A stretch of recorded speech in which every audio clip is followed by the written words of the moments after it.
अजित पवार गटाच्या कोणत्या आमदारांनी शपथ घेतली, चला तर मित्रांनो जाणून घेऊया। तर मित्रांनो, नंबर 1 नरहरी झिरवळ यांनी मंत्रिपदाची शपथ घेतली। त्यानंतर आहेत हसन मुश्रीफ यांनी ही मंत्रिपदाची शपथ घेतली आहे। त्यानंतर आहेत धनंजय मुंडे यांनी ही मंत्रिपदाची शपथ घेतलेली आहे।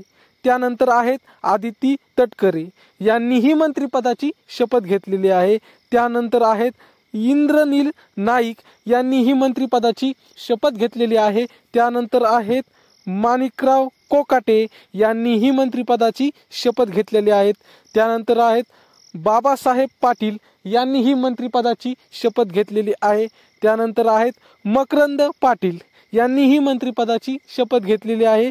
त्यानंतर आहेत दत्तात्रेय भरणे यांनी ही मंत्रिपदाची शपथ घेतलेली आहे। आणि आता खाते वाटप हे राहिलेले आहे। या सगळ्यांनी हे अजितदादा पवार गटाचे मंत्री आहेत, आमदार आहेत, आता यांनी मंत्रिपदाची शपथ घेतलेली आहेत। मित्रांनो, या तुमच्या मतदारसंघातील आमदार कोण आहेत निवडून आलेले या कमेंटमध्ये नक्की सांगा। आणि आमच्या असेच नवीन व्हिडिओ पाहण्यासाठी चॅनलला मात्र सबस्क्राईब नक्की करा। भेटूया पुढच्या व्हिडिओमध्ये, तोपर्यंत धन्यवाद।